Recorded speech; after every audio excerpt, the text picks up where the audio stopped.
ચોમાસું આવી ગયું છે, વાતાવરણ મસ્ત જામી ગયું છે, પણ આ મસ્તી સાથે તમારો એક દુશ્મન પણ તમારા ઘરમાં ઘૂસી રહ્યો છે.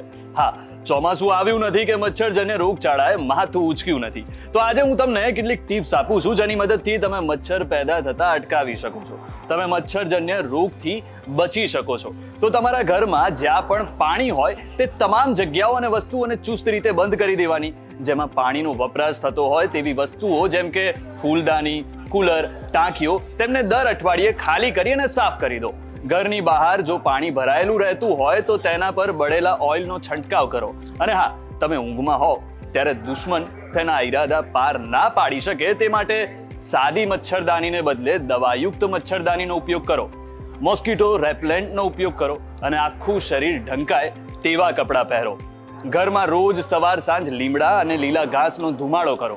બસ આટલી તકેદારી રાખશો તો તમારો દુશ્મન મચ્છર તમારી નજીક આવવાની હિંમત જ નહીં કરે, અને જો કરશે તો તેના સુપડા સાફ થઈ જશે.